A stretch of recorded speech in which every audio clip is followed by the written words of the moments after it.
Some news that we had last week was that Ben Simmons got injured during the game and was ruled out, and he's possibly out for the entire season. Then a few days after that, Joel Embiid got injured, and now he is out for about a week. This really hurts the 76ers' chances as they were looking to make a deep run in the playoffs this year. So how does the Ben Simmons and Joel Embiid injuries affect the Sixers? Well, I think they each affect the Sixers differently. I think the Ben Simmons injury, basically, he's out for the entire season, having surgery to remove a loose body uh, from his knee, I believe. And this really hurts the Sixers because it basically gives them no chance to win the East now. Although the bubble, anything and in the bubble, anything can happen. Realistically, they don't really have a chance to win the East, like I said. But Joel Embiid's injury doesn't really affect them too much because he could still play almost every game. And honestly, I think that the Ben Simmons and Embiid injuries really just take pressure off the 76ers because before they had championship expectations. But now that Ben Simmons is out, they can really just play without any risk of being criticized. And I think this will definitely help Joel Embiid because now the team is looking to possibly break up the core of Ben Simmons and Joel Embiid if they don't succeed. But now Joel Embiid will be able to prove himself without Ben Simmons being there, without any risk of being criticized, because if something good happens, they're going to praise Embiid. But if something bad happens, people are just going to say that they weren't going to do good anyway. So this really helps Embiid because it gives him a chance to prove himself for the Sixers to look to try to not trade him. And if he does bad, there really won't be any cost to it for him. Yeah, I think altogether it really hurts the 76ers as they were trying to make a deep run in the playoffs this year and possibly make it to the Eastern Conference Finals and maybe even the finals. But I mean, it really hurts when you lose your best defender on the court. And right now they're facing the Celtics in the first round, and they have Kemba Walker, a guy who can score and get to the bucket really quickly. And without Ben Simmons guarding him, he could go off during these playoffs.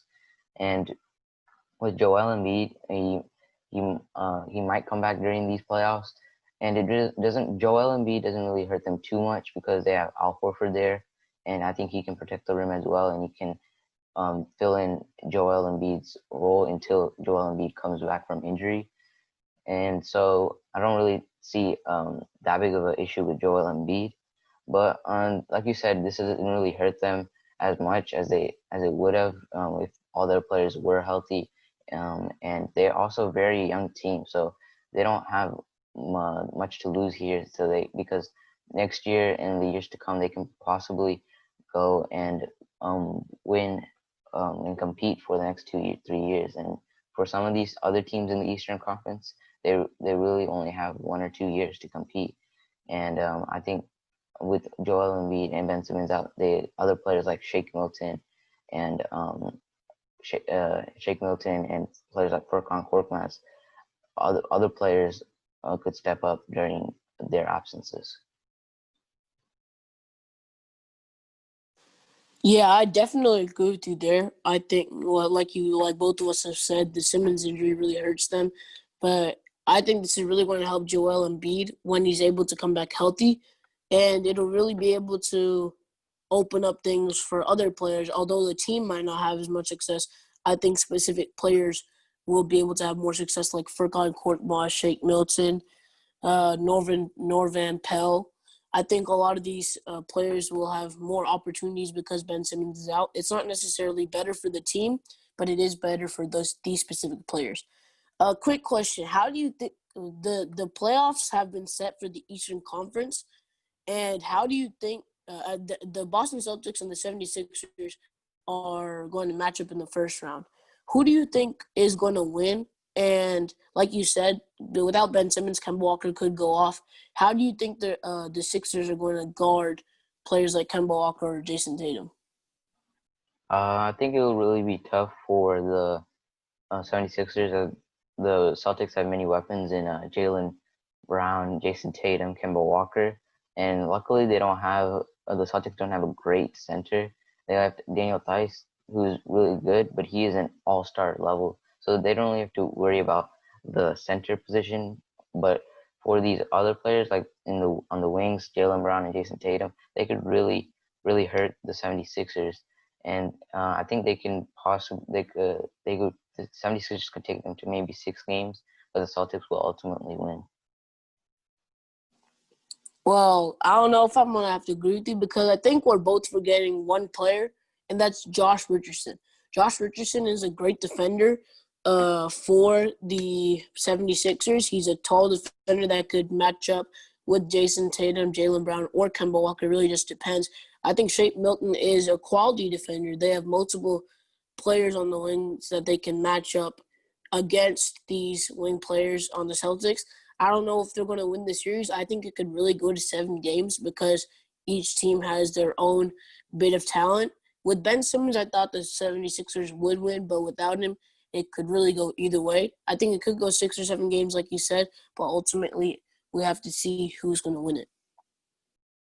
Yeah, so even though they were looking to compete this year, this team is still young and has more years to contend. But there has been rumors about the Sixers trading either Joel Embiid or Ben Simmons and starting over with one centerpiece. So how does this affect the team in the future? Well, like you said, there are rumors there that they will want to break up their core, and I think they probably are going to break them up. And obviously, they're either going to trade Joel Embiid or Ben Simmons. And I think with the way I believe Joel Embiid is going to perform, I think they're going to try to trade Ben Simmons because although Ben Simmons has MVP level potential, he's a great player. He could pass, he can back down in the paint, he can defend, he can do so many things for your team. I think Joel Embiid is just that type of monster that you cannot stop, and because of that, they're going to want him to be on the team. And because, like I said, Joel Embiid will show out because of the fact that Ben Simmons is out. I think the 76ers will try to keep him as no matter what. And I believe that the 76ers will definitely try to trade Ben Simmons for shooters and role players and draft picks.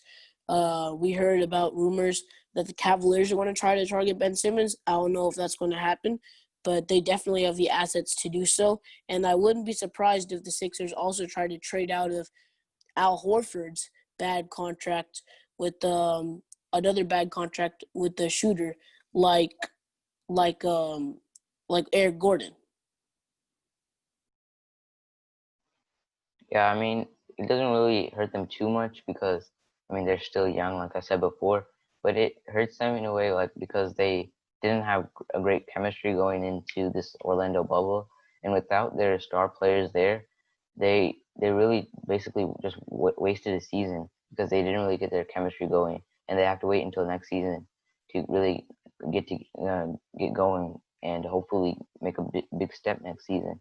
And even though there's been rumors about the Simmons and Embiid duo breaking up, I don't think they should trade them yet. I think if the first step you want to take before you make that big move is if things don't work out really, you may want to fire Brett Brown and you might want to get a new coach that really fits the system well and that can help these players thrive in their positions and their skill sets. So I think before you blow the team up, I think you may have to first look at firing the head coach or getting a new one so that they can hopefully that they can get together and win some more games and hopefully they don't have to break up their duo. Yeah, there's going to be a lot of tough decisions for the 76ers. I think they're either going to trade one of those two players, Joel Embiid or Ben Simmons. They're either going to do that, they're going to fire Brett Brown, or they're just going to run it back and possibly look for shooters in free agency. But I think the most likely will be trading one of those two players in Joel Embiid and Ben Simmons.